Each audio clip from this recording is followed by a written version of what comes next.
Page 16.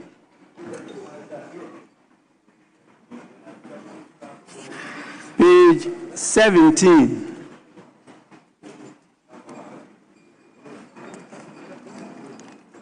Page 18.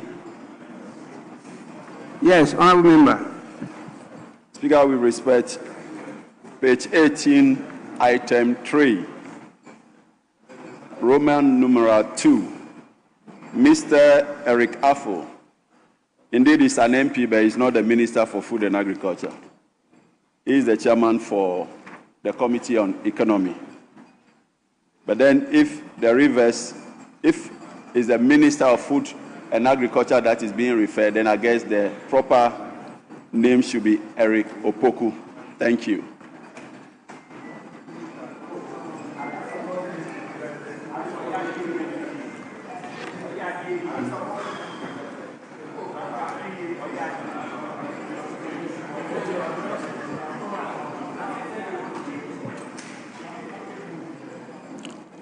Table office, cross-check with the clerk to the committee to confirm who was present and then capture that person who was present, whether it was Mr. Eric Affo or Mr. Eric Opoku.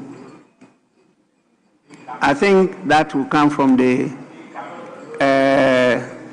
clerk to the committee. Yes, please. Mr. Speaker, in all sincerity, I was not present. I was not here.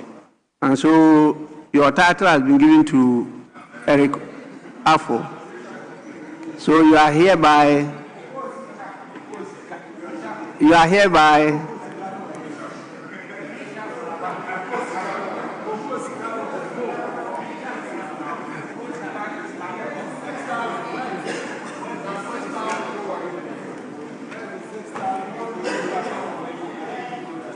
table office, so kindly take and Minister for Food and Agriculture out of it. Please delete that. Page 19.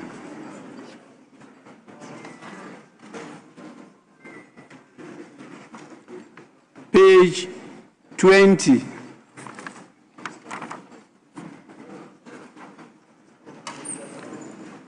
Page 21.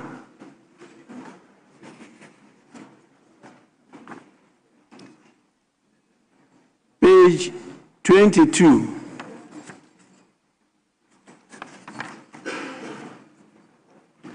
Page 23.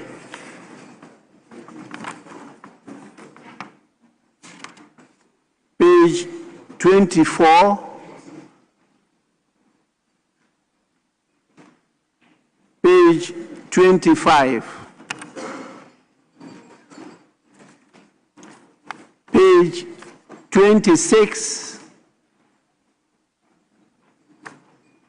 Page 27.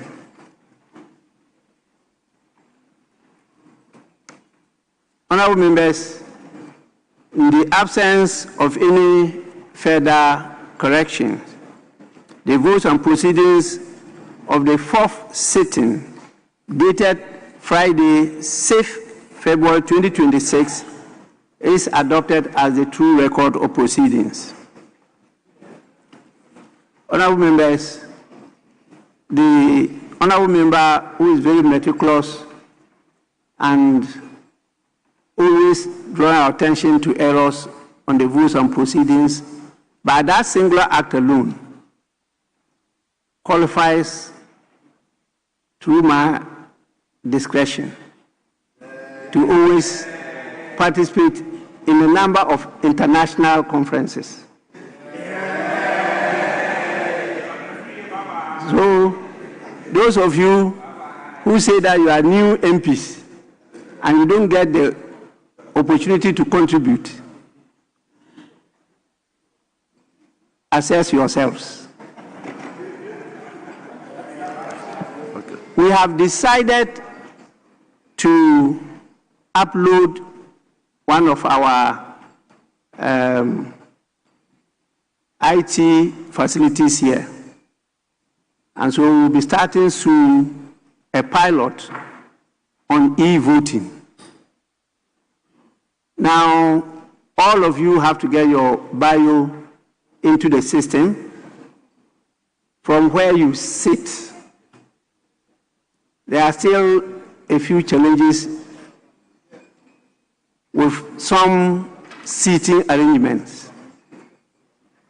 I want to call on the leadership to resolve it. If you can't find a solution, bring it up to me. I will assist you to do so. Well, we need it urgently. That has delayed us unloading the facility. We need to do e-voting. You don't need to stand up and be counted again. And we want to start the pilot. And it will be started and connected to my desk.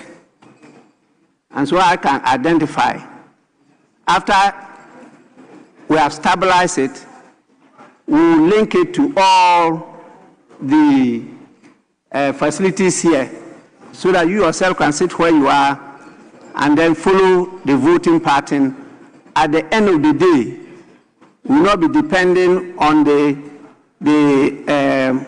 integrity and capabilities of our staff in trying to identify and to count the votes. This will start this meeting. Please, leaders, that's the last plea.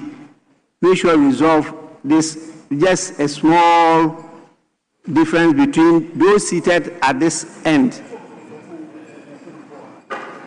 where you have the merger. We have to settle that one. Thank you so much for your attention. We now move to the next item. Yes, Deputy Minority Leader. Thank you, Mr. Speaker. Mr. Speaker, my first issue is that we are very grateful that you are taking cognizance of people who are participating in ensuring that votes of proceedings are correctly managed. But I would like to draw your attention to one of our popular contributors here, and that is Dr. Nyako. He has also been participating. I don't think you have acknowledged him for that. And so I'm drawing your attention to Dr. Nyako's participation in correction of votes and proceedings. Thank you. On the other hand,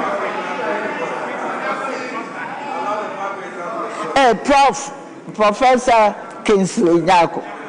Thank you. You are always here. And you know, I acknowledge Professor Nyako many times. Last year, I did. I acknowledged him many times. And even this year, early in the year, I know where he sits. And then he used to sit at that pillar. And I've acknowledged him many times, and I've exercised my discretion in his favor many times. He hasn't shared that with you. Please.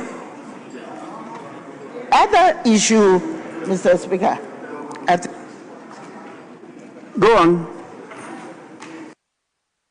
Thank you, Mr. Speaker. The other issue is also about the sitting arrangement. I think we are very grateful that now you want to be part of because we have two of our members who are not having seats at the moment, and it's very important that we resolve that issue. So we will be seeking your participation in ensuring that everybody is well seated in this parliament. Thank you. Thank you so much. Please kindly bring it up. We'll resolve it. Within 5 minutes, we should have the solution to that. Any more? Honorable members, we proceed.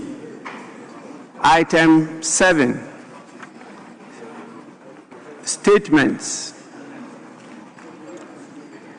Sorry, before statements, my attention has been drawn to the fact that we haven't taken the official report. I have a copy of the official report of Friday, 19th December 2025. Any corrections? Official report, Friday, 19th December 2025. Any corrections? Honorable members, in the absence of any corrections, the official report of Friday, 19th December 2025 is hereby adopted as the true record of proceedings.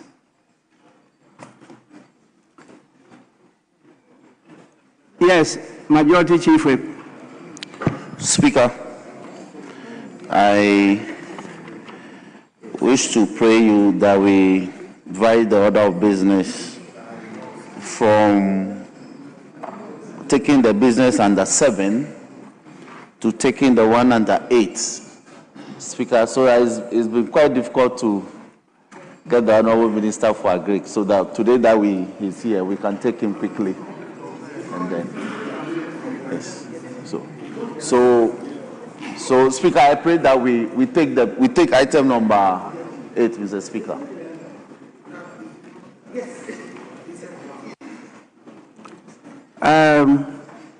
Honorable Minister for Food and Agri, you heard him loud and clear. I don't need to repeat it. Yes. Minority Chief Whip.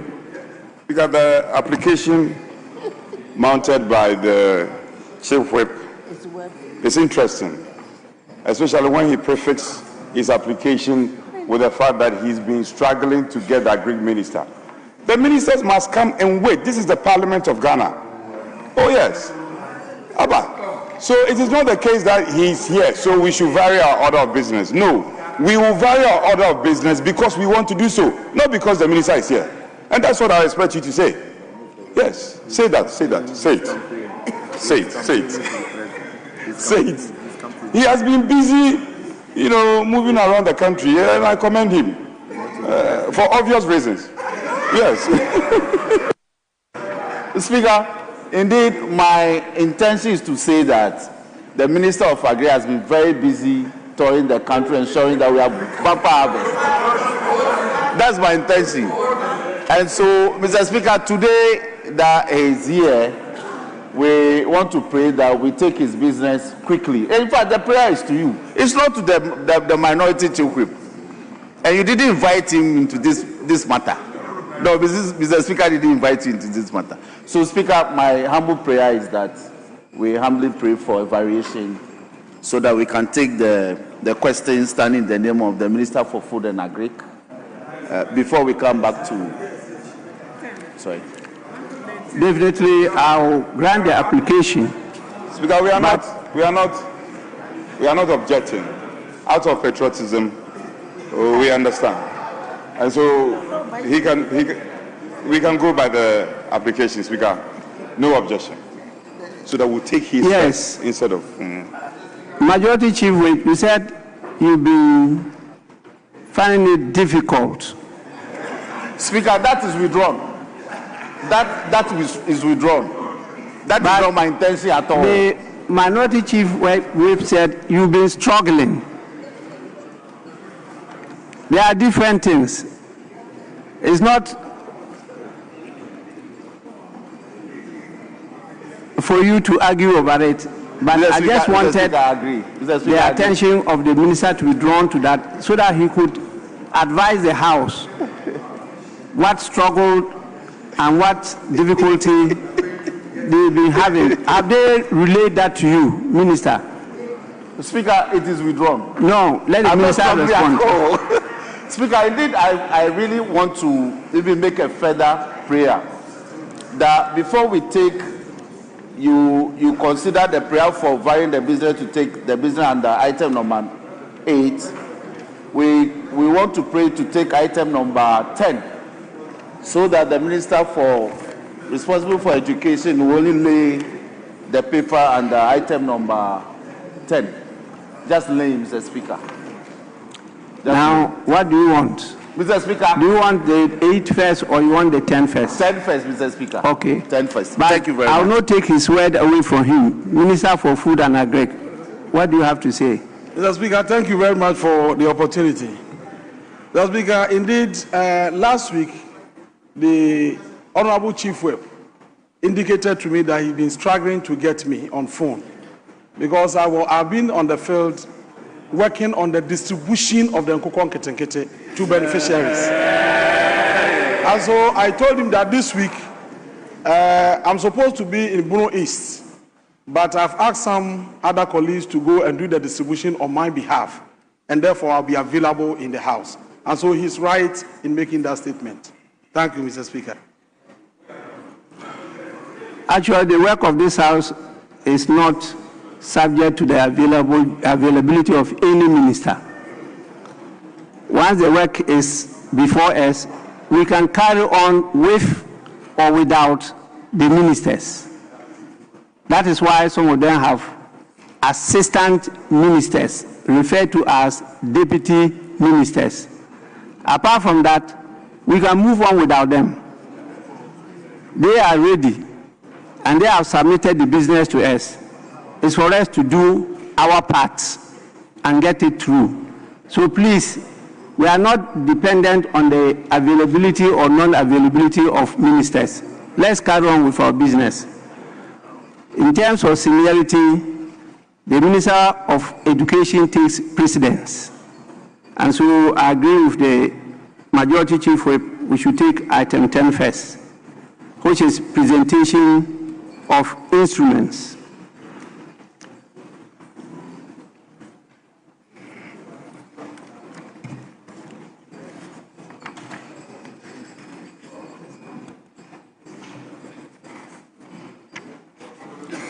Honorable members, item 10, presentation of instruments, education regulatory bodies, National Teaching Council Regulation 2026, Minister for Education. Education regulatory bodies, National Teaching Council Regulations 2026. Honorable members, the regulation is accordingly presented to the House and is for distribution to all members. I refer it for consideration and report to the Committee on Subsidiary Legislation. The leadership of the Committee of Education is pleased enjoined to participate in the deliberation of the Subsidiary Legislation Committee. It is so referred. We go back to item 8. Questions? Yes, please.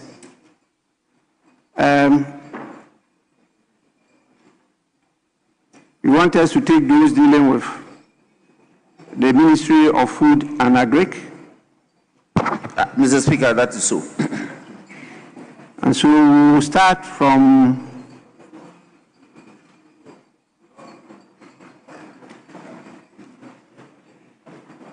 question number 433. It stands in the name of the Honorable Member of Parliament for Keita, Honorable Kwame Jijole Gape, or is it Gape? Yes, Honorable Member. Speaker, thank you so much. Speaker, may I mount a prayer on Order 88 tray with the prior authorization of the member concerned to seek your permission to ask the question on his behalf. Is unavoidably not around. Yes, please. I have it. I said it. Where did you get that phrase, unavoidably not present, for a member of parliament? You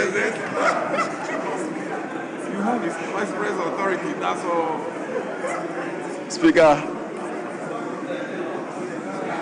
I'm still learning. Better learn. When you read the standing orders well, you see that that applies to the speaker, not to a member of parliament. Speaker, I'm guided.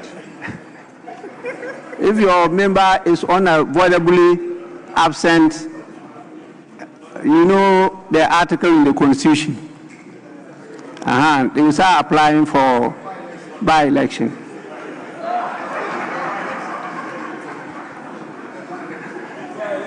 Yes, Majority Chief Whip. Mr. Speaker, that would be very dangerous. Speaker, these are friendly exchanges. So, Speaker, we pray that yes, you honourable member, permission to you may do so. Thank you, Mr. Speaker. To ask the... In other words, you are going to do so for 433, 428, and 431. They all stand in his name. Exactly so. Permission is granted. Thank you so much, Mr. Speaker. To ask the Minister for Food and Agriculture what measures are being taken to control pests and diseases in crops and livestock. Thank you.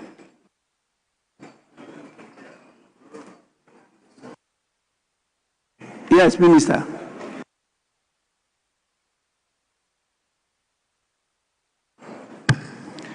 Thank you very much, Mr. Speaker.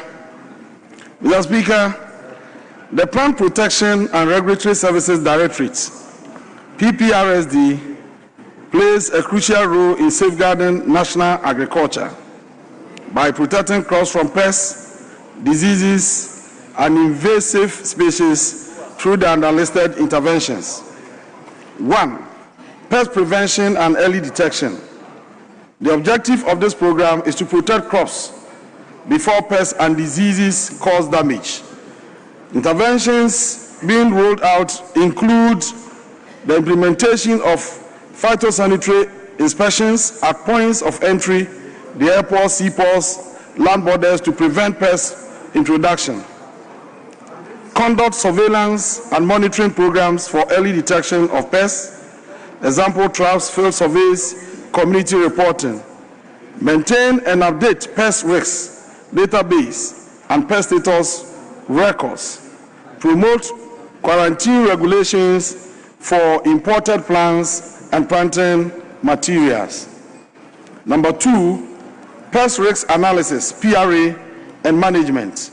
And the objective is to assess and manage pest threats before they affect agriculture.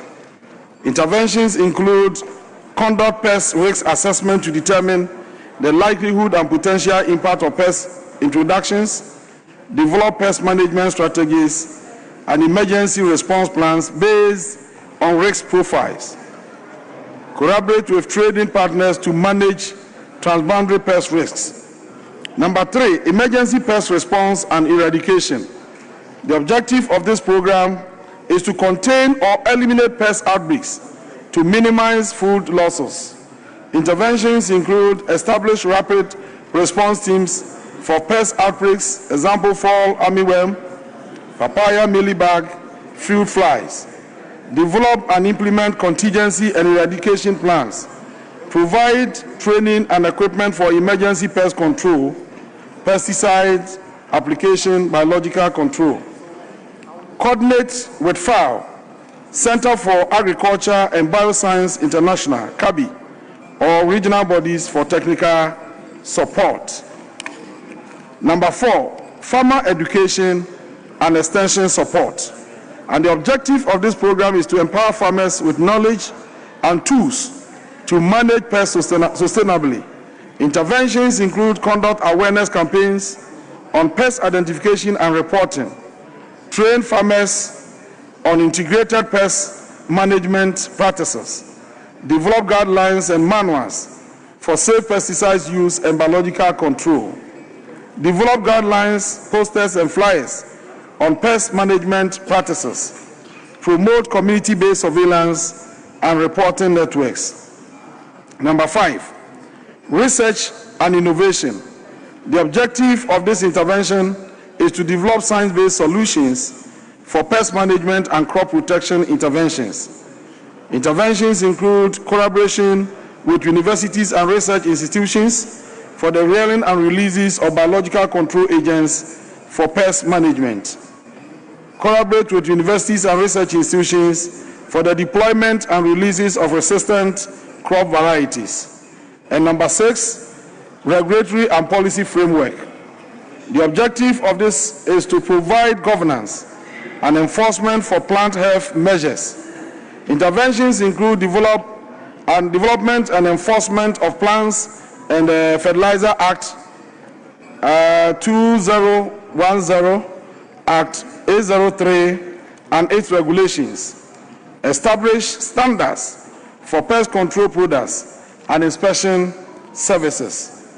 Mr. Speaker, on the livestock health, the Veterinary Services Directorate is implementing a series of strategic interventions to strengthen animal disease prevention, detection, and response across the country. Key measures include the following: disease surveillance and real-time reporting, EMA Plus digital tool nationwide, with the support from FAO to facilitate real-time animal disease reporting, early warning, and rapid response at all levels. Our veterinary laboratories across the country are being renovated and equipped with modern diagnostic tools to enable timely and accurate disease diagnosis for prompt outbreak response and control. Veterinary staff technical capacity in disease diagnosis, surveillance, and outbreak response, including priority diseases such as anthrax, rabies, zoonotic, TB, aquatic animal diseases, and avian diseases, among others. Mr. Speaker, above all, the ministry is revising the Diseases and Animals Act 1961, Act 83, to address emerging disease threats and to strengthen the legal authority for disease control measures, including inspection, quarantine, movement control, and enforcement actions.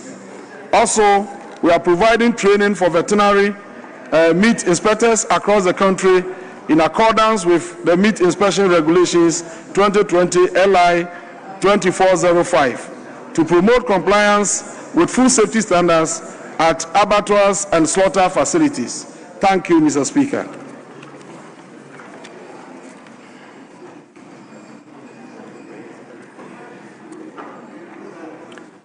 Yes, honorable members, you've heard the minister.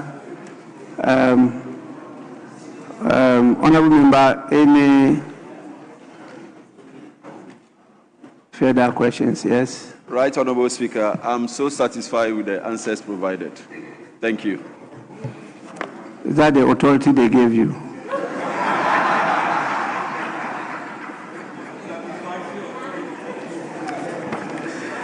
Yes.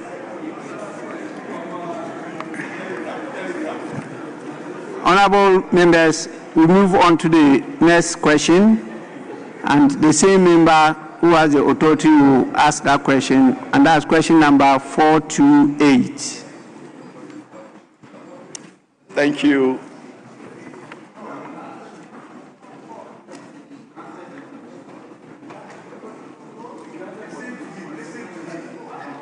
Sorry. Yes, Minority Chief Whip. Speaker, we were all here when he mounted his application. And the application was specific to question 433. Now we are proceeding to question 428. And are you assuming that permission or authority? Because he should be mounting another application. And that's what he should be doing.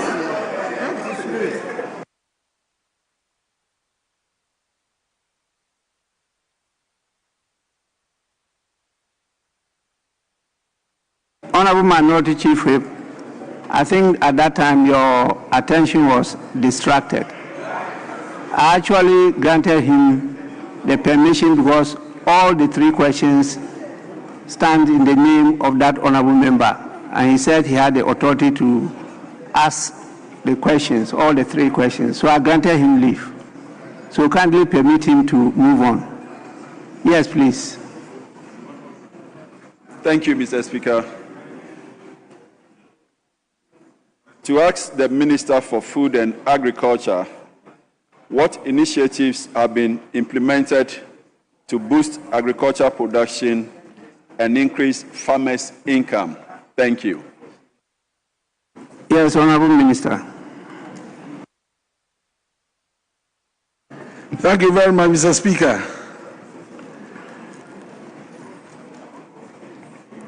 Mr. Speaker, the ministry is rolling out the Feed Ghana program, a strategic initiative made up of 9 sub-programs. The program aims to boost the productivity and production of 22 priority commodities through targeted interventions, including enhancing access to improved agricultural inputs, fertilizer, seeds, agrochemicals, etc., expanded irrigation, mechanization and land, improved market access, and enhanced agricultural financing. These measures are directly to increase efficiency in output and raise farm incomes across the 22 key value chains. Mr. Speaker, the 9 sub-programs and 22 priority commodities under the Feed Ghana program includes crop development, livestock development, establishment of farmer service centers, farm bank development, institutional farming, feed the industry, agro-production enclaves and irrigation for wealth creation, innovative agricultural financing, institutional development, and management research. Mr. Speaker, the 22 priority commodities are grains and legumes, rice, maize, soybeans, and sorghum. Vegetables, we are looking at tomato, pepper, and onion, and other vegetables, starchy crops, cassava, plantain, and yam, livestock, poultry, ruminants, cattle, sheep, and goats, pigs. And then tree crops, we are looking at mango, shea, cashew, coconut, oil palm, etc. Thank you, Mr. Speaker. Any supplementary question?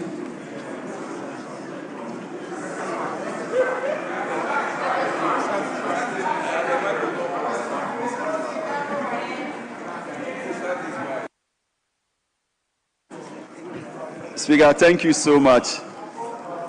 Speaker, I wish to thank the minister. Honestly, I can say on authority that farmers in my constituency have given testimonies about the fact that their lives are improving out of bumper harvest. Thank you.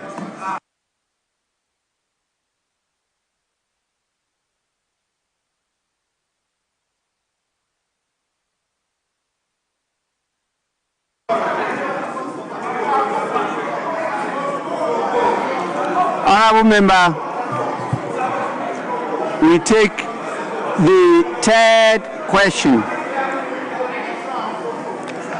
The third question is question number 431. Please, honorable member, you may do so now. Thank you, Right Honorable Speaker. To ask the Minister for Food and Agriculture how the government is strengthening extension services to provide farmers with information on best practices. Thank you. Yes, Minister. Thank you very much, Mr. Speaker.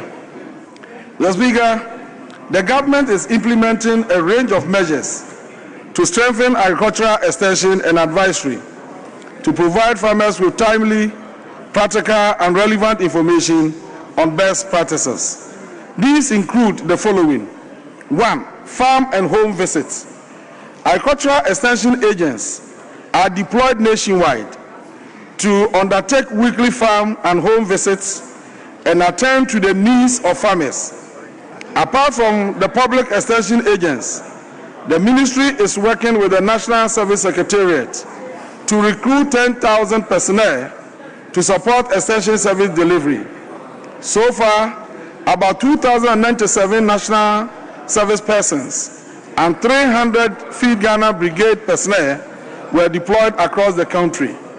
Working logistics such as motorbikes were recently distributed to 150 AEAs and Feed Ghana coordinators to enhance mobility and field work. Additional 410 motorbikes are programmed for distribution by close of the year. There are also continuous professional development programs for AEAs to enhance extension and advisory services delivery.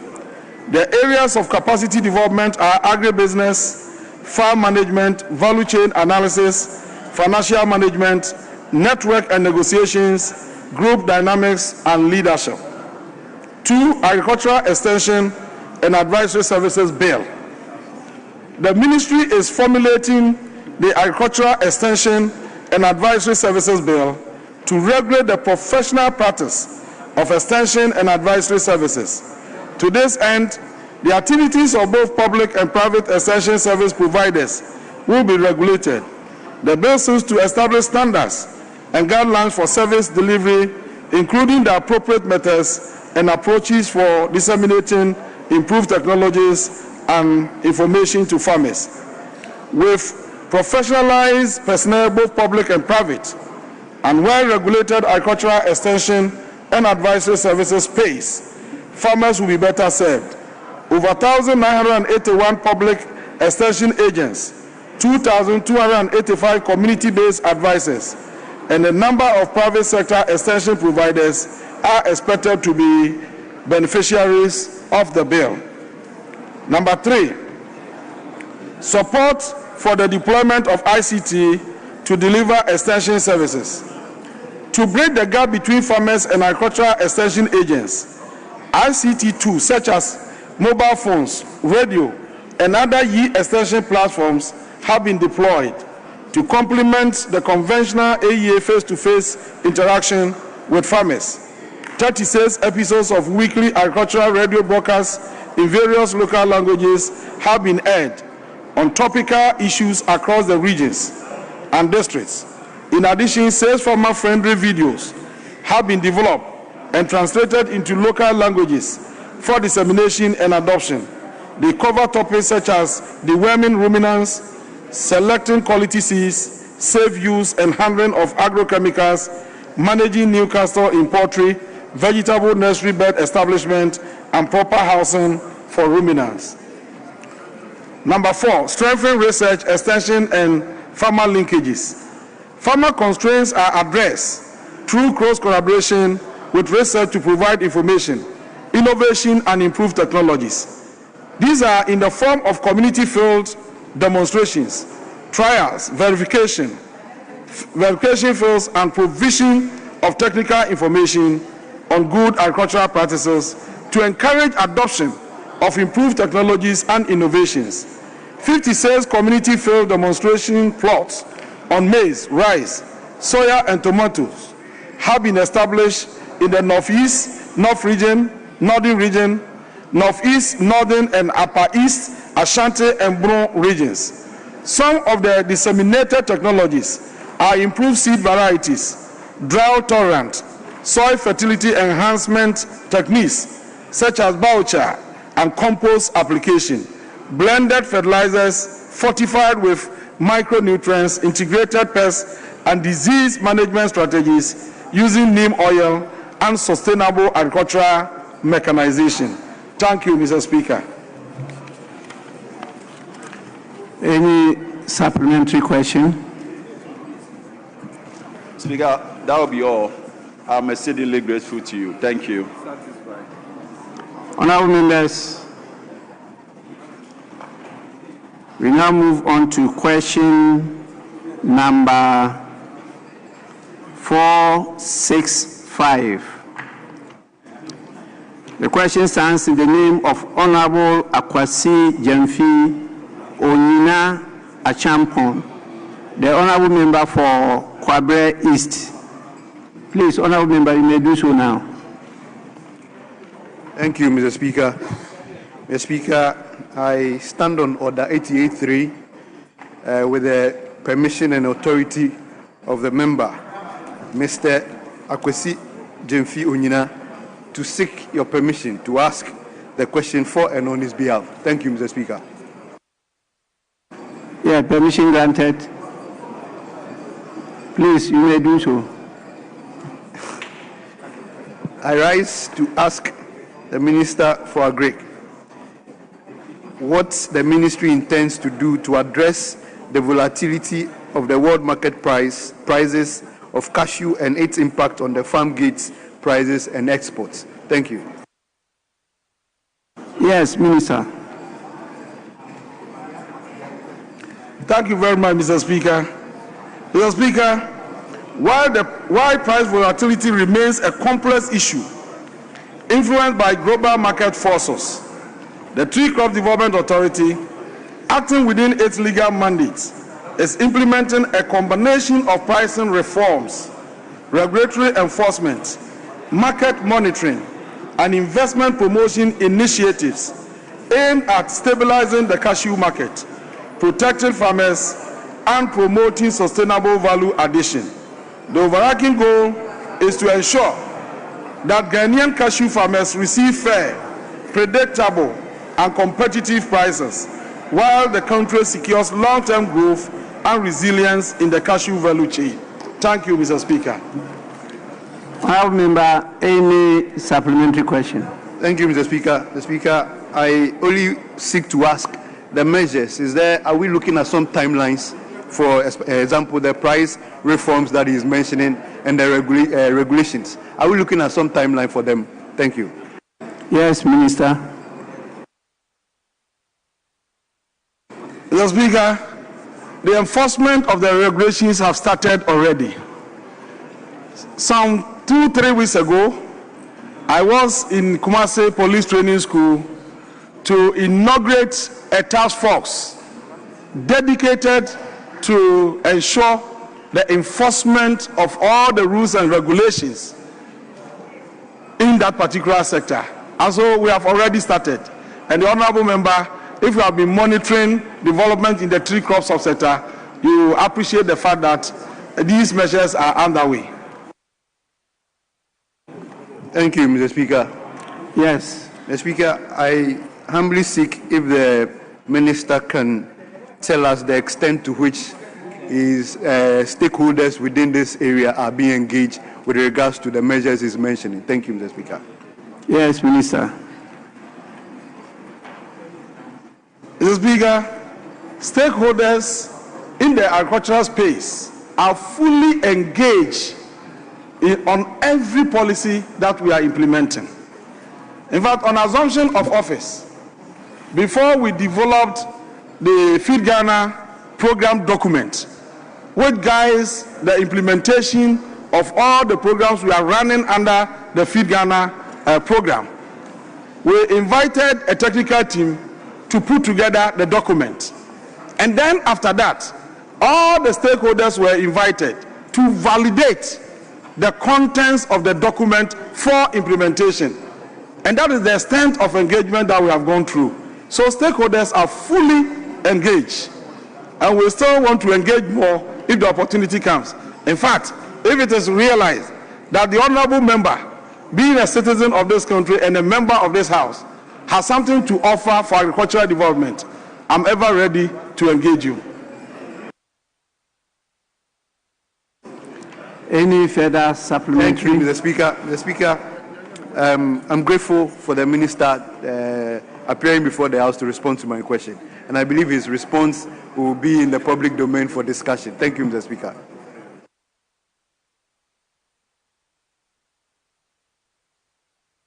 Honourable members, we move on to question number 528. Mr. Speaker.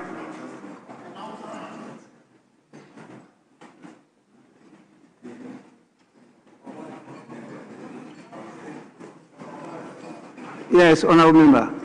You want to ask a supplementary question? Yes, please, Mr. Speaker. Okay, you may do so. Mr. Speaker, the Honorable Minister acknowledged that pricing of cashew was determined by the market forces.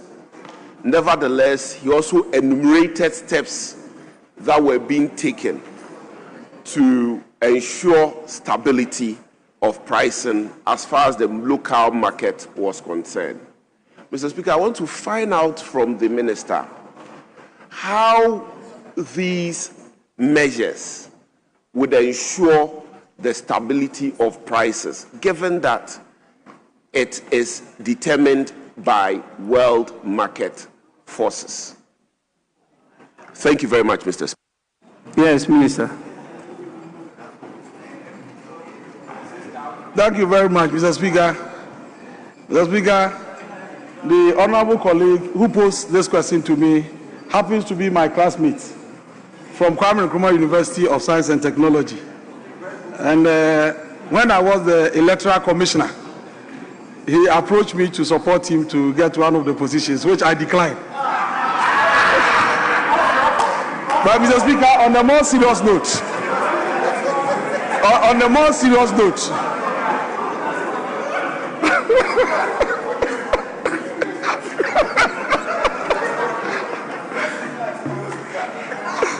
Yes, honorable member. Mr. Speaker, thank you very much. Mr. Speaker, thankfully, we have colleagues from KNUST here. Honorable Stephen Amwai was there. I never stood for any position on KNUST campus. Never. Mr. Speaker, he was electoral commissioner, and we used to engage in political debates at the foyer of the social science faculty. But Mr. Speaker, personally, I never stood for any position. So Mr. Speaker, that is not correct. So Mr. Speaker, if that can be expunged from the record. Thank you very much, Mr. Speaker. Yes, Minister. Mr. Speaker, I don't want to respond to it. Mr. Speaker, on the issue of price stability in the world market, there's little we can do to influence prices in the world market.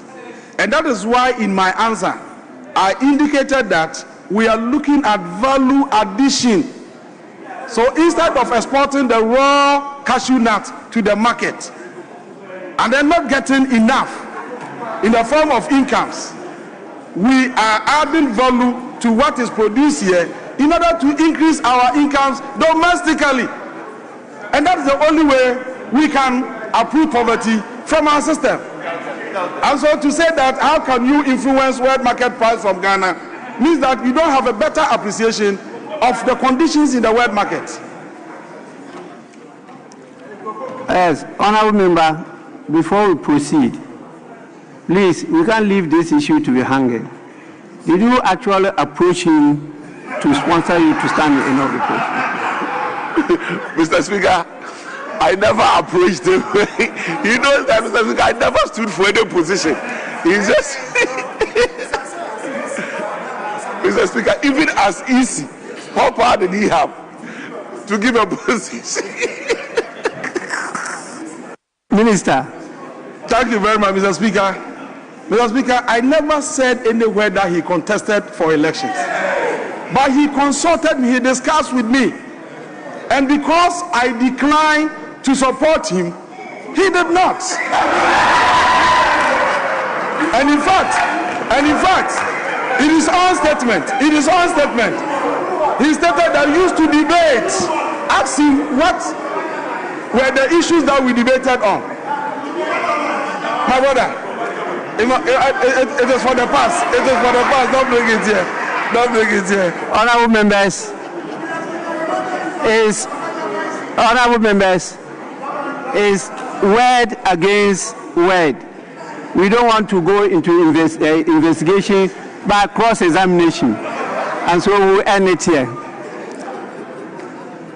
We move on to question number 528. Question number 528 stands in the name of,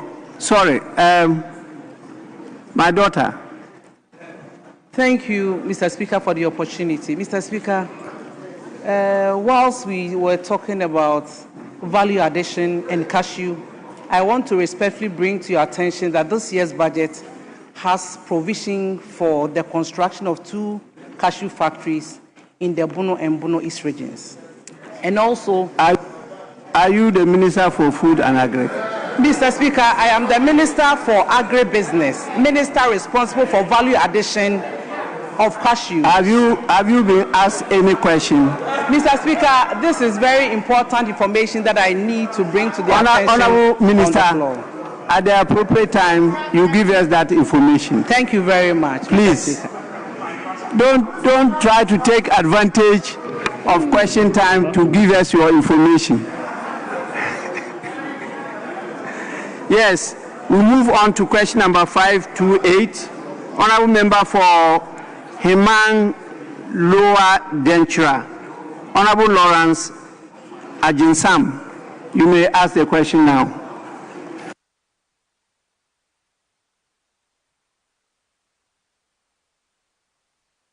Yes, since the Honourable Member is not available, we move on to the next question. Question number 530 stands in the name of the Honourable Member for Adotobiri, Honourable Anthony Emia. Please, Honourable Member, you may do so now. Thank you, Mr. Speaker. Mr. Speaker, I rise to ask the Minister for Food and Agriculture what interventions the ministry is undertaking to ensure fair and equitable distribution of food nationwide in the light of increasing cost of foodstuff across the country, especially in mining communities. Honourable Minister. Thank you very much, Mr. Speaker. Mr. Speaker, for this year, the ministry through the Feed Ghana program has provided nationwide support to smallholder farmers by supplying essential farm inputs, including improved seeds of tomato, rice, and maize, as well as fertilizers to boost crop production. In addition to individual farmers, the ministry extended support, input support, to key institutions such as the National Service Authority, the Ghana Prison Service, and some farmer-based organizations to enhance their agricultural productivity. Again, the national buffer stock is being strengthened to mop up excess food produce from the systems as part of the strategy to ensure all year-round food supply. Regional directors have also been placed on alert to inform the ministry and buffer stock of any excess produce occurring in their regions for immediate mop-up action. Mr. Speaker, these interventions collectively promote fair and inclusive access to food across Ghana by 1.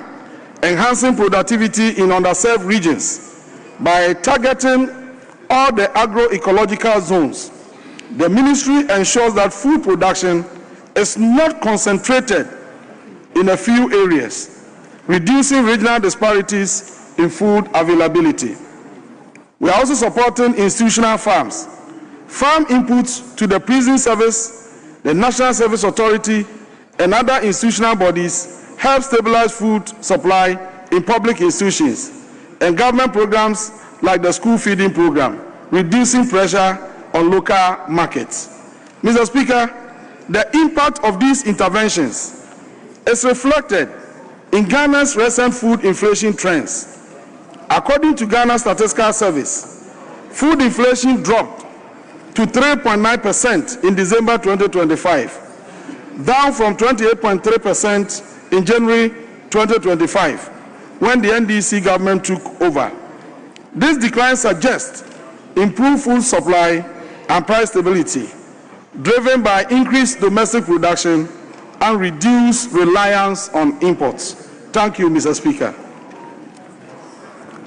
Any supplementary question? Yes, Mr. Speaker, just one supplementary. Mr. Minister, simple question. Are there any mechanisms your ministry has put in place to monitor and prevent price manipulation and exploitation by middlemen, particularly within mining communities? And how is your ministry collaborating with local authorities to stabilize food prices in these areas? Yes, Minister, it's a very important question. Thank you very much, Mr. Speaker. Mr. Speaker, we appreciate the fact that food prices in the production enclave are low. But when it comes to the urban areas, when demand is very high, food prices are high. It is the imbalance that we are trying to resolve. And so we are developing what we call the farmers market, where we can bring the farmers to interface with the buyers, the consumers directly, as a way of removing those middle people who exploit the system in their favor. And so it is something that we are working. We are creating what we call farmers market. And when that is created, the farmers will be able to bring the food stuffs to the market where the consumers will be available. And that is why in the budget, you saw that allocation has been made for the construction of 1,000 kilometers under what we call the agricultural roads. Because if we are able to fix roads linking the production centers to the consumption centers, transportation will be very easy. And once you are able to overcome that, food prices will be stable for all of us. Thank you very much. Yes, the honorable gentleman in the middle, yes. Mr. Speaker, I'm compelled to ask my last supplementary in view of the last answer that was given by the minister. So Well, if I may be permitted. You learning by experience. Because when you said that was your last supplementary, I almost asked you, do you know the answer that the minister will give? Because that could trigger another supplementary. But here we are now. You are permitted because you haven't exhausted your three. I am very grateful, Mr. Speaker. Honorable Minister, are you aware of the fact that when it comes to food pricing in today's Ghana, most foodstuff are priced higher in mining communities as against the urban areas, in view of the fact that lands which originally were used for farming have all now been turned into mining activities, thereby limiting the amount of foodstuff that is produced in mining areas. Are you aware of that? Minister, are you aware? Mr. Speaker, I'm not aware. But the current situation is this. If the honorable member is not aware, as we speak today, we have maize, rice, beans in excess of our demand. Even in this chamber today, the Honorable Rashid Pepuo just approached me. Honorable Rashid Pepuo alone has almost 1,000 bags of maize ready for market, and he's not getting market. In fact, I've even been told, Mr. Speaker, what we are doing as government is that we have provided resources to the National Food Buffer Stock to mop up the excess from the market and store against emergencies. And this is the first time in the history of our country that we are doing this. It was never done during your time. It never happened.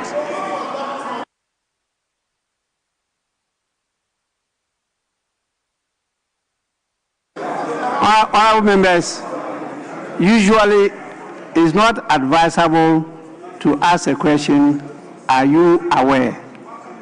Because the answer can be, I'm not aware, I am aware, and that's the end.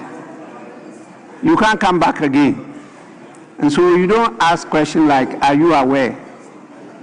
You see, Minister, you are aware, I'm not asking you. I'm not asking you, because we are all experiencing it, that the size of Kinky has not changed. Neither has the price. In spite of the food glut, in spite of the lower prices, he is aware. We are together in that. Well, if he denies, I will assess him.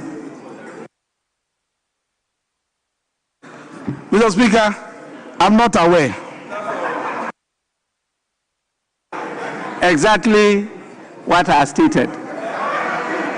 You see, so I've assessed you, and I've just made him to know that it's not advisable for people to ask questions, are you aware?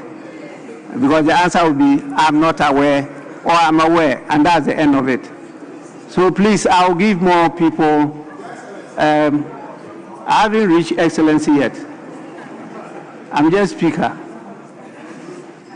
Yes, I had earlier on given it to the young man behind Honorable Jinapo, the young man behind you. He's not young.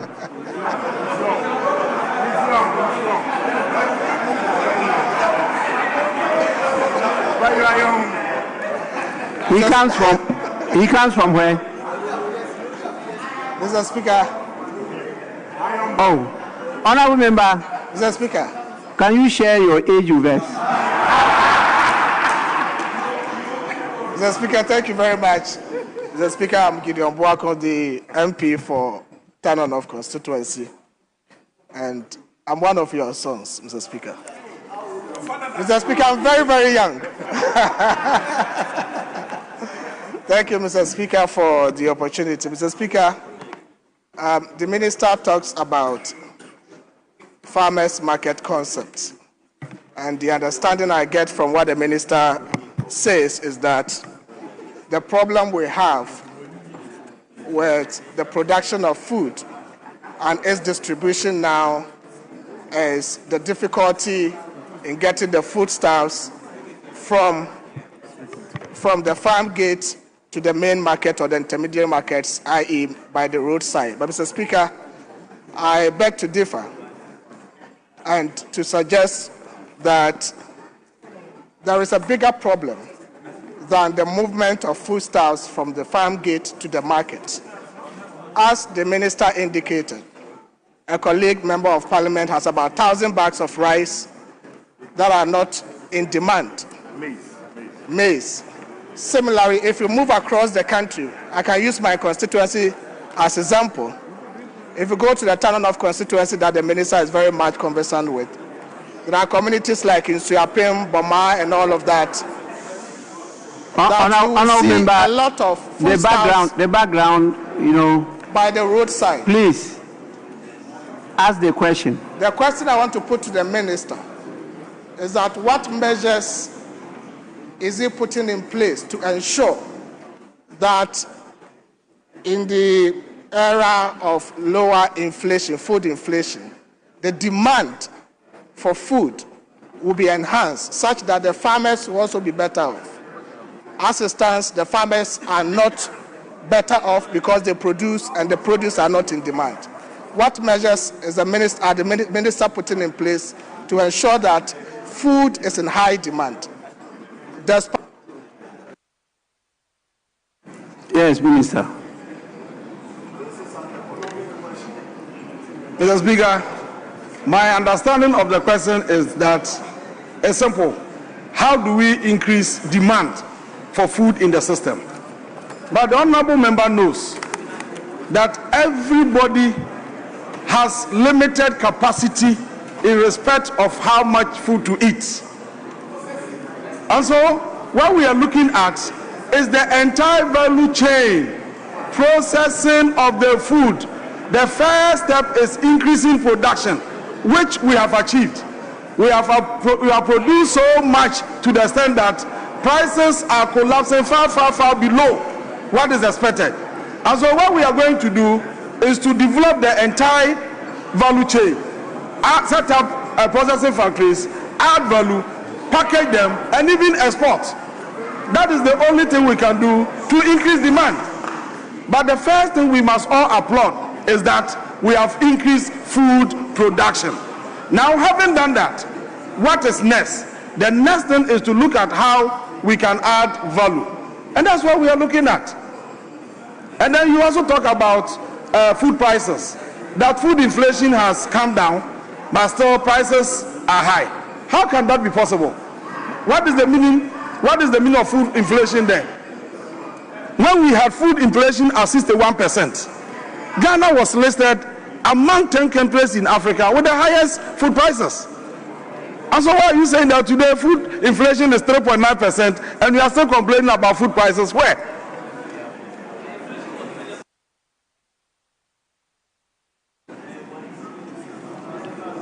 Well, who is the most senior? Is it the former minister? Yes. Thank you, Right Honourable Speaker. Mr. Speaker, today the Ghana Statistical Service reported that food insecurity is gone up, and that today it's moved from 35.3% from quarter 1 2024 to 38.1% in quarter 2 2025. First Deputy Speaker to take the chair.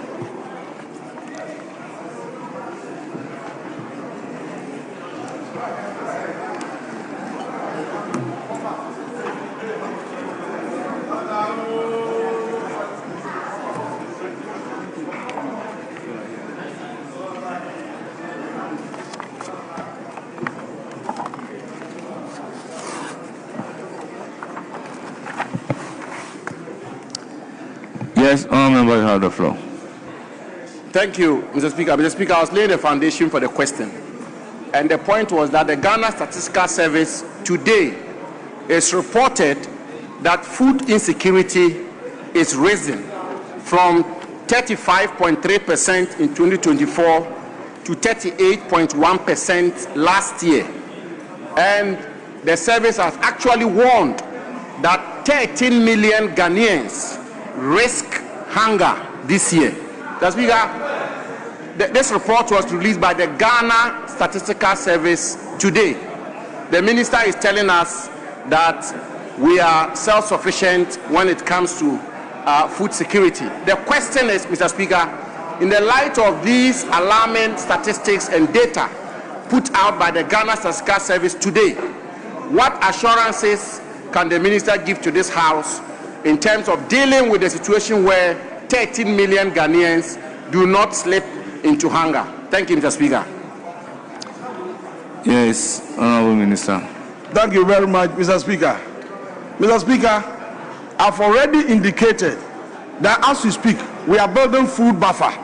In fact, I will write to Ghana Statistical Service to give us the locations of these individuals so that from our buffer, we can supply them, we can give them food. No, I'm not saying, I'm not disputing what you have said. What I'm saying is that, Honorable, I'm not disputing what you have said. Honorable Minister. What I'm saying is that if we have 13 million people in Ghana who are food insecure, we must know their locations so that we can make them food secure. Their locations. You understand? So that's why I'm saying that once we have food buffer against emergencies, just indicate to me that close to your house you have 10 people who are food insecure. Today, I will supply them food.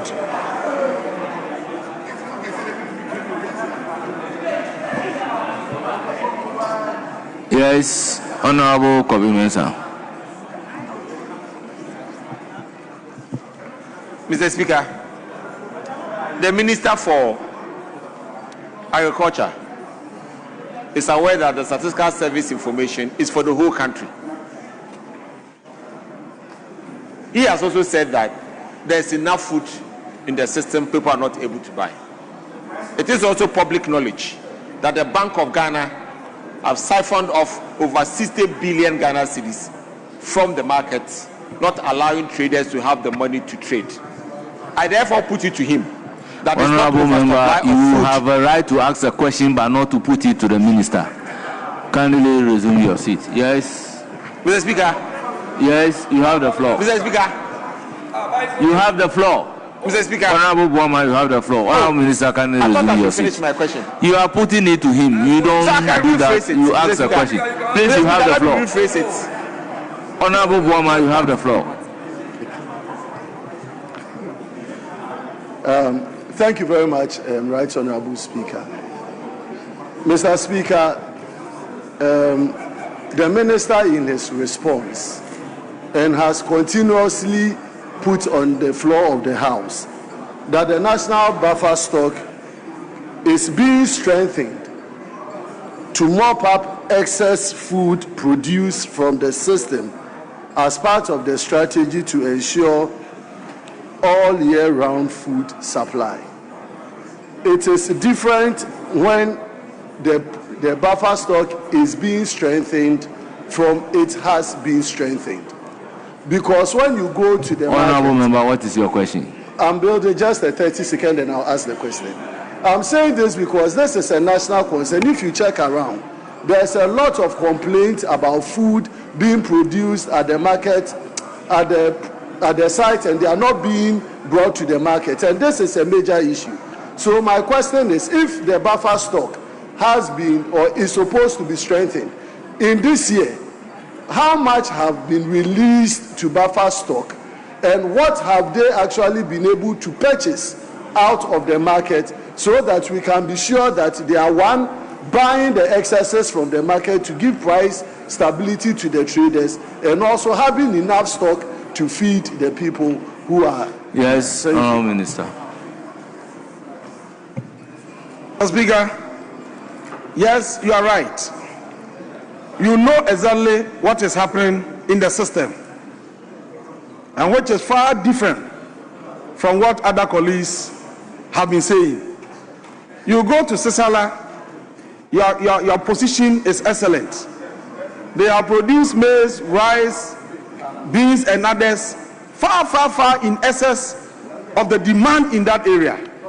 As you speak, price of a bag of maize in Sisala is selling around 250-300 Ghana cedis. If farmers are allowed to sell at this price, certainly they cannot recoup their investment. And that is why I'm saying that we have resourced the national food buffer stock. In the 2025 budget, this House approved 100 million Ghana cedis for them to buy, mop up the excess. That was insufficient. And that was why in the 2026 budget, an additional 200 million was provided. And I added that this is the first time in the history of our country that Ghana is building food buffer against emergencies. You don't know the story. Don't shout. That is the reality. This is the first time. And you cannot contest this. Ask your colleagues. They will tell you. Honourable Minister, address the chair. Yes. Yes. Honourable Deputy Minority Leader. Thank you, Mr. Speaker. Mr. Speaker, I'd like to appeal to you with regards to our honourable member of Taekwondo. Honourable A, he's a very senior person in this chamber. And I'd like you, I want to appeal to you to allow him to be... Yes, that is the more reason. Rephrase. You would agree with me that question time is not a period for cross-examination. It is not a period for making statements. Above all, you are asking a supplementary question. go ahead and ask your question. After a long background, you said, I'm putting it to you. Are we doing cross-examination? So you've rightly stated that he's a senior lawyer, he's a senior member, and he knows exactly that question time is not a time for cross-examination. That was my worry.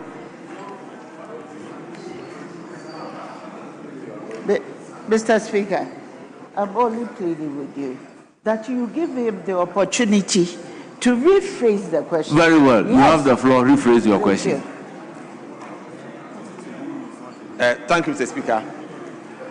This question is very important. That's why I've risen to ask again. Mr. Speaker, the fact of the matter is that there's food insecurity across the length and breadth of the country. The minister is also saying that there are loads and loads of food across the country that have not been bought from farmers. My position, Mr. Speaker, and my question is that if the Bank of Ghana have siphoned so much money out of the system, and the minister is saying that there's overproduction, I would like to know from the minister how much in value term of food that are still sitting at the farmers' gates, and how much the 200 they have budgeted for will be able to take away from the farmers, yes, so that the farmers Minister. can work this year.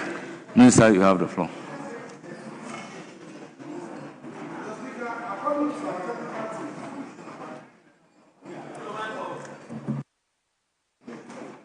Mr. Speaker, according to our technical team, we need not less than 600 million Ghana cedis. Not less than 600 million Ghana cedis to be able to mop up the excess of food that we have in our system now, especially paddy rice. So I'm surprised that even in minority, you cannot speak with one voice. A colleague just got up here and said there is food everywhere, they are not getting market. Another person will get up here and said, I haven't seen that. There is no food. There's food insecurity. Why can't you adopt a common position?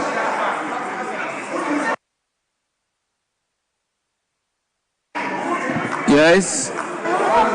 Honorable Habib. Mr. Speaker, Mr. Speaker, the minister in answering the question, he said he used a certain phrase, Mr. Speaker, which I think is not right, and that he should withdraw that. He said, even in minority, we cannot even agree. Mr. Speaker, when you say that you are generating, he said, Mr. Speaker, he said you are not speaking with one voice. Mr. Speaker, his answer must not generate debate. His answer must not generate debate. So with respect to you, Minister, this is not your political platform. I beg you, withdraw that. Honorable Habib.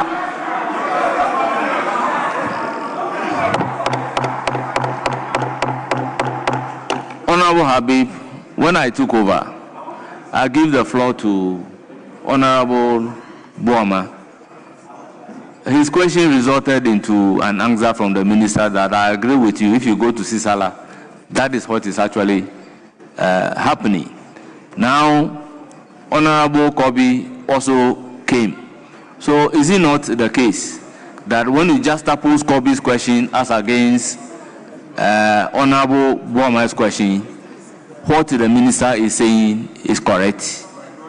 Mr. Speaker, how can individual members' question be a position of the minority? But he is saying that even in minority, we are not agreeing. It's not minority speaking, Mr. Speaker. So he must withdraw that, Mr. Speaker. Should I give the opportunity to the minister to say minority members? No, Mr. Speaker, if a member asks a question in his capacity, you don't attribute it to the entire minority, Mr. Speaker. So Honorable Habib, should I give the floor to the minister to correct it by saying minority members? He should put it in proper perspective. They are minority members. Minister, they say put it in proper perspective. Mr. Speaker, what I said was very simple. I thought this is the minority. And in fact, they describe themselves as the mighty minority. And then a colleague stood up here. A colleague from the minority said, he said, no, if you want me to address the cocoa matter, I want to assure you, even though it is not under me, if you give me the opportunity here, I will deal with it here. Minister, the issue is not about cocoa, so ignore the side comments.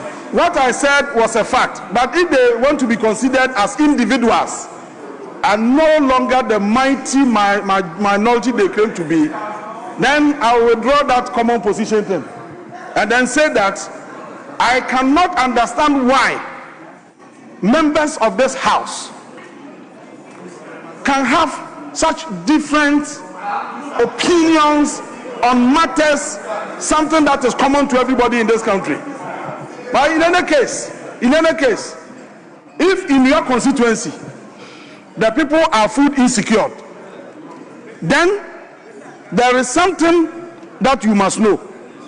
At the beginning of 2025, as part of the Feed Ghana program, we launched the campaign for individual households to have backyard gardens so that on their own they can produce some vegetables to support the feeding of the house. This was a strategic move to reduce the cost of feeding in this country. Many people participated. I don't think you can say on this floor that you and your constituents never participated in this program. Then again, we also advocated for secondary schools to have school farms, and 413 schools have been registered. They were given inputs. They are producing to support the school feeding program. This will obviously reduce total demand in the system. Churches are participating, state agencies are participating, members of parliament here are also participating. As we speak, Honorable, the former defense minister, signaled me that, Eric, I also have 2,000 bags of rice I'm looking for market. And just a colleague on your left is talking about food insecurity. And that's why I said that, look, if people are food insecure, let me know where they are. If they are in your constituency, I will just buy the rice from Honorable Nitiwul and then sell to them immediately. That solves the problem. So we don't have to banter this matter. Honorable.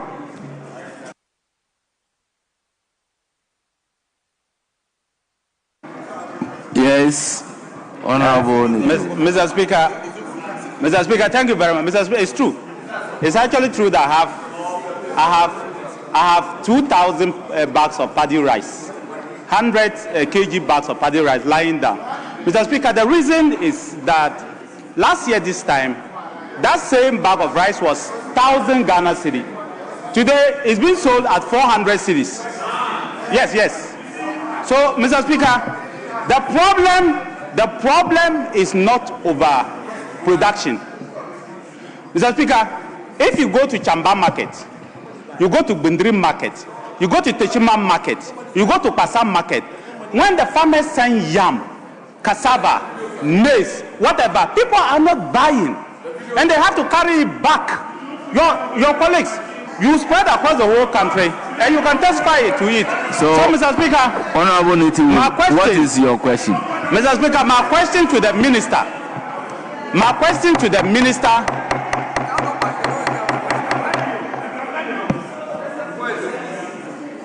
Mr. Speaker, my question to the minister is, what steps is he going to take to solve this very problem?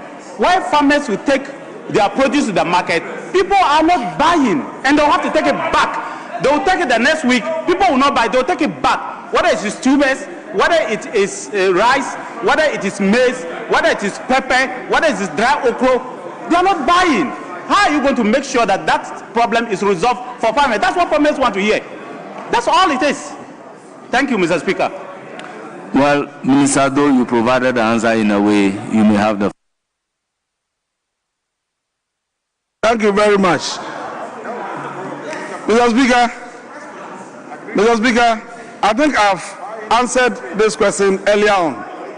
When the same question was posed by Honorable Jinapo, I said what we are looking at is value addition. Value addition. That is why we have launched the Feed the Industry program, and it is being handled by the Minister for Agribusiness. You are saying now. You see, Honorable Minister, Honorable former Minister, listen to the answer first. I like the spirit with which you are asking that it should be done now. I'm worried that you didn't have the same spirit when you had the power to do so, because all these things were there. You never do that. You never did it. Today we are doing it. We are doing it. We are adding value, and we are saying now. Let me tell you, Honorable, as you speak, we have registered some of the millers in the northern enclave where we have the glut of paddy rice. What we want them to do is to buy the paddy rice, mill, and then transport to buffer stock so that buffer will be able to buy them. We've also spoken to ECOWAS. This time round, we are not going to borrow rice. We are not going to borrow maize. Rather, we are asking them to come and buy from us here. And so we are putting in place a lot of mechanisms. And I've given you the assurance that your 2,000 bags of paddy you are complaining about, the Ministry of Food and Agriculture, through the buffer stock, will buy it for you. And that is why I'm worried at our colleagues, who, in spite of this situation, are saying that there is food insecurity. Is it because they are living in a different world or what? That's the problem I have. Because you know the reality, our colleague doesn't know the reality. And he's talking about something that is not in existence. That's the difficulty. Abu Habib. Mr. Speaker, if I heard the minister right, he said until this year, there has never been any food buffers for food security, if that is what actually you said. So is it the case that the then Professor Mills administration established buffer stock for two main reasons? One, for commercial purpose. Two, to get food buffer for food security in terms of crisis. So you are saying that from then up to today, there had never been any food or buffers for purposes of food security. Is that the case? Mr. Speaker, that's exactly my point. When the buffer stock was set up, an amount of 12 million Ghana cedis was given to buffer stock to set up during the Professor Mills' time. And since then, government of Ghana never advanced a pesewa to buffer stock to maintain strategic stocks against emergencies until 2025 and 2026. These are facts that can be verified. And you are aware, you are a member of the committee, you know this.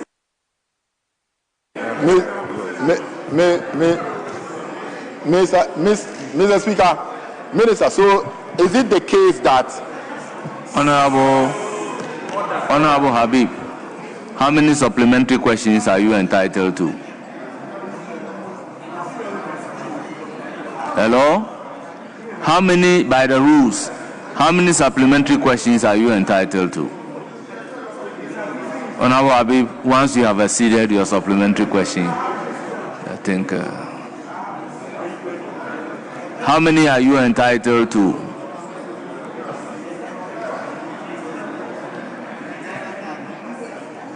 Okay, my last question. Minister responsible for Agric. So based on the answer provided, so you are saying that there was no proper thinking by the Professor Mills administration in establishing buffer stock? Well, so long as you said no proper thinking, I have not heard that from the minister, so I will disallow the question. Minister, resume your seat. Yes, Honorable Jerry Ahmed. Question disallowed. Thank you, Honorable Jelly, yes, you have the floor. Speaker, it seems as if there is a lot of noise in the chamber. Yes, Speaker, thank you very much. Speaker, I want to respectfully ask the minister what it means to say that there is food insecurity against the backdrop that the yam farmers are complaining that they have a lot of harvest. Tubers of yams. The rice farmers are complaining they have a lot of.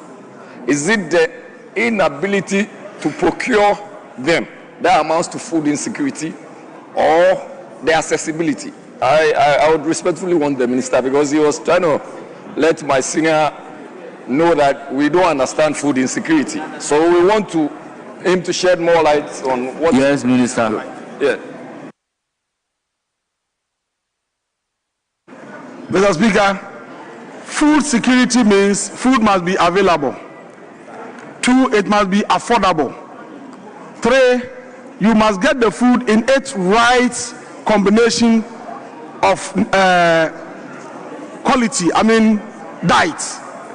If you, let's say you are talking about balanced diet, you get the nutrients in its right proportion. And then supply must be sustainable.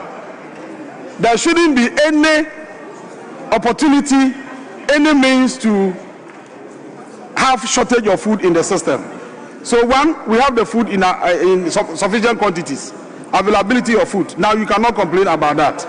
Then you talk about affordability, whether people can afford or not.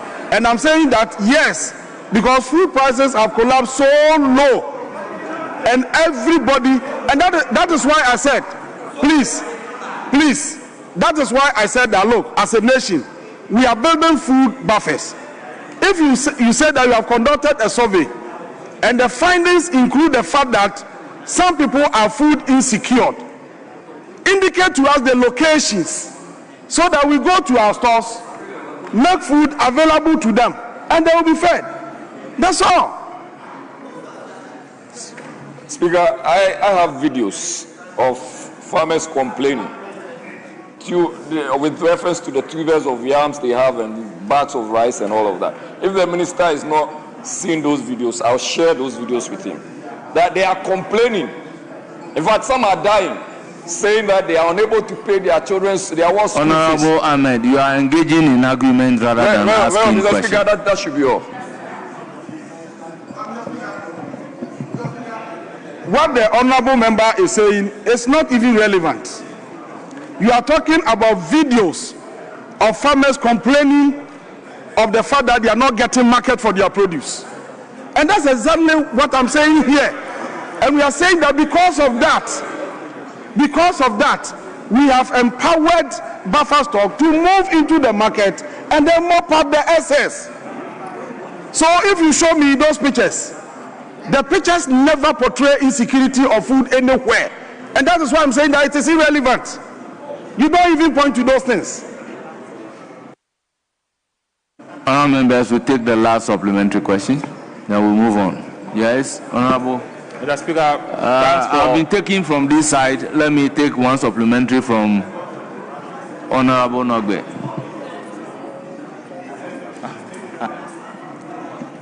Honourable Kinsley, resume your seat for now. Thank you, Right Honourable Speaker. Mr. Speaker, I rise to ask the Minister for Agriculture that is it true that in a few years past, a bag of rice was 1,000 Ghana cedis, but now has reduced to 400 Ghana cedis? Thank you, Mr. Speaker. Mr. Speaker, yes, it is true. In 2024, a bag of rice, 100 kg, was sold at 1,600. Even maize, 1,500, 1,600. And today it's around 300, 400 in other areas. The honourable member mentioned the Chima market. Just last week, we sent our team there to go and buy maize. And it's around 500 Ghana cedis. When you go to Ejra, the farmers are crying. They are not getting the prices they want. And that is the situation. In the face of abundance, certainly, price will collapse. But we have to put in place mechanisms to protect the interest, the investment of these farmers. And that is why I disagree with the doomsayers when they talk about food insecurity and the rest of them in Ghana. Yes, Honourable Kinsinyako. Mr. Speaker, I would like to ask the Minister regarding the support, the nationwide support for the smallholder farmers. The criteria that was used and the regional the criteria that was used in the nationwide support and the regional composition and the cost involved in this whole exercise. Thank you. Which exercise? The support for the smallholder farmers. Please, having regard to the question on the floor, you may kindly file a fresh question. Thank you very much. Honourable members, let's move to question number 529. Also standing in the name of Honourable Anthony Imie, Member of Parliament for Odotobri. You have the floor. Thank you, Mr. Speaker. Mr. Speaker, I rise to ask the Minister for Food and Agriculture what specific measures are currently being implemented to enhance the oil palm industry in Ghana, particularly in the processing sector, given that the Minerals Commission has distributed millions of oil palm seedlings since 2019. Yes, Honourable Minister. Thank you very much, Mr. Speaker. Mr. Speaker, the Tree Crops Development Authority is recognized as the sole authority mandated to regulate and develop the mandated crops, including the oil palm. The TCDA, in conjunction with Oil Palm Research Institute and Oil Palm Development Association of Ghana, coordinate the distribution of oil palm seedlings to farmers. OPRI is supported to focus on research into improved varieties of seeds and seedling production. Mr. Speaker, the objectives of the government of Ghana's integrated oil palm development policy include cultivating 100,000 hectares of new oil palm plantations, creating over 250,000 direct and indirect jobs across the value chain, achieve self-sufficiency in palm oil production and export competitiveness, and promote sustainability, gender inclusion, and equitable participation for women and youth. Supply of oil palm seedlings to farmers. Mr. Speaker, under this initiative, the Tree Crop Development Authority has distributed over 2 million oil palm seedlings to farmers. A seed and seedling production policy have been developed by TCDA, the Oil Palm Development Association of Ghana, and the Oil Palm Research Institute of the Council for Science and Industrial Research to regulate that part of the value chain.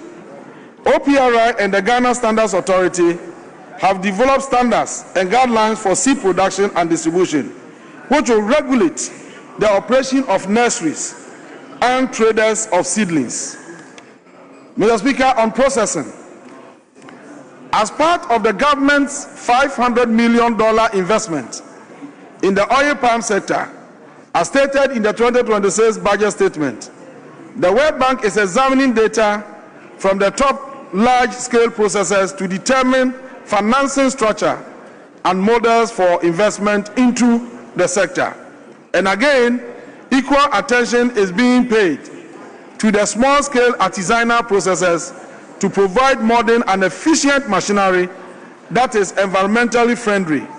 The sector employs nearly 60,000 people, mostly women and youth. Mr. Speaker, though TCDA is not involved in the distribution of seedlings by the Minerals Commission, the ministry will not hesitate a request from the Minerals Commission.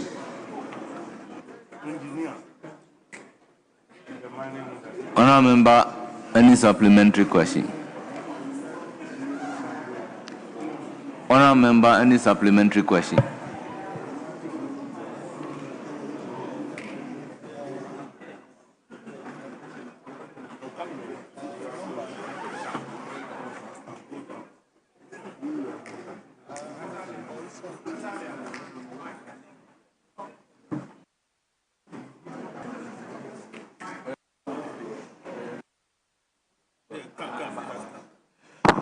Thank you, Mr. Speaker. There will be no supplementary questions. Thank you very much. Honourable members, we will move to question numbered 659, standing in the name of Honorable Dr. Thomas Anaba, Member of Parliament for Garu. Thank you, Mr. Speaker.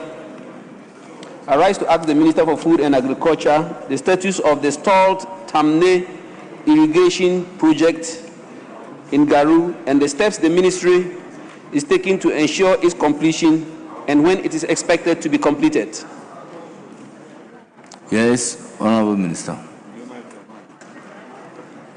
Mr. Speaker, the Tamne Phase 3 project combines outstanding works from phases 1 and 2, along with infrastructure that was damaged after the completion during the 2021 Northern Ghana floods. The scope of Phase 3 of the project includes downstream works, conduit works, spillway channel stabilization works, spillway dike formation, canal construction, irrigable area development. All the physical works under Phase 3 are about 70% complete. The outstanding works to date include the construction of lateral canals, the installation of tunnel gates, and the clearing of approximately 300 hectares of farmland. Mr. Speaker, the challenge is that the resurgence of the age-old chieftaincy conflict between the Mampusis and the Kusasis within the Boko Garu enclave, where the project is situated, has unfortunately affected the smooth execution and the completion of the project. The contractor had to move his staff out of the project site when it became unsafe and dangerous to continue operations. As it stands, the project completion timeline is in suspense due to the conflict situation. Mr. Speaker, the project management team and the contractor are currently monitoring the situation on the ground. I will proceed to finish the work when the conditions become favorable. The Ministry of Food and Agriculture, through the District Department of Agriculture, for the 4 district assemblies, will continue to support farmers in expanding their operations in irrigable areas. The Ghana Irrigation Development Authority will continue to educate landowners and mobilize farmers for the effective management of the irrigation schemes. Thank you, Mr. Speaker. Honourable Member, any supplementary question?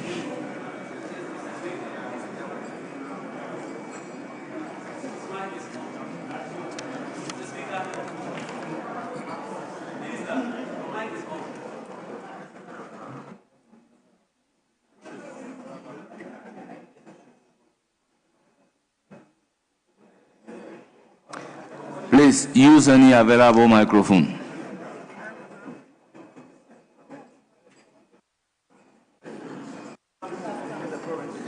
Okay, thank you, Mr. Speaker. A follow-up question. They say the devil always finds work for the idle hands. The youth are engaged perhaps in the conflict because they have no work to do. So, Mr. Minister or Speaker, considering the quantum of work that has been done already, just to develop the irrigable part of the land behind the dike, don't you think it will be worthy of deploying security to protect the contractor so that he would conclude the little job that is left to make the place irrigable and to employ that very youth who are engaged in the conflict? Yes, because we've spent Minister, a lot of money already. Please, you have asked your question. Yes, Honourable Minister. Mr. Speaker, I think that's a good suggestion, but we are also looking at it from this perspective, talking to the youth to bring an end to the conflict so that we can create that congenial and then enlivened atmosphere that can develop the area. So that's what we are working on. And Mr. Speaker, let me say that the honourable member who posed this question has been to my office more than 10 times on this particular project. And at some point, I even had to invite the contractor and the project management team to come and meet with him to see how we can find lasting solution to the situation. But it all boils down to the insecurity in the area. And we are also working with the security agencies, especially the police. As soon as they give us indication that the place is safe for construction to begin, I can promise my colleague that we will not hesitate to move to the field. Any further supplementary? Thank you very much, Mr. Minister. We will collaborate with you and speak to the youth to lay down the arms and allow the contractor to come back. Thank you. Honourable Member, this is a constituency specific. Honourable Minister, we thank you very much for attending upon the House to respond to a number of questions slated for you. You are hereby discharged. Honourable members, I would proceed to invite, yes. Speaker, I want to plead with you to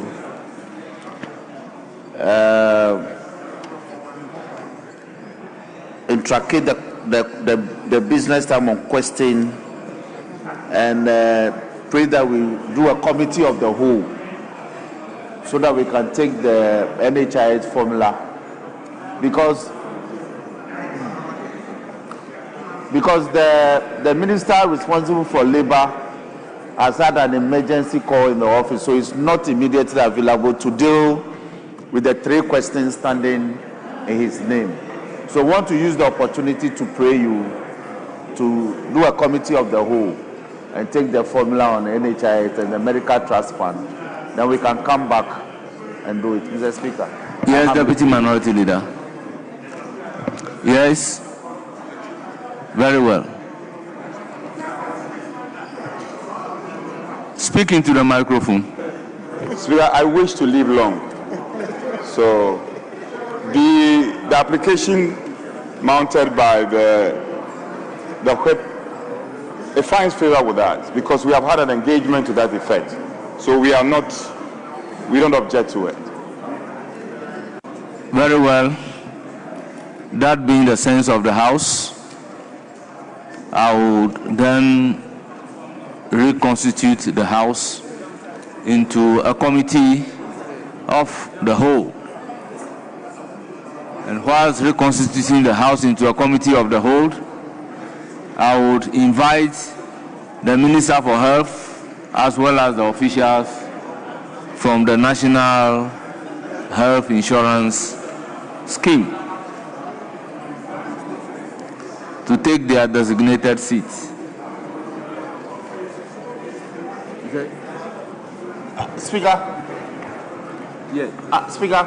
Yes. Let the record reflect that we are also considering the Ghana Medical Trust Fund formula as well as the NHI formula. Please don't lead me into temptation. My instruction is to do the National Health Insurance Scheme. That's the instruction that I have received. Speaker, I am certain that you receive further instructions. Very well. Should I receive a further instructions? Or do so.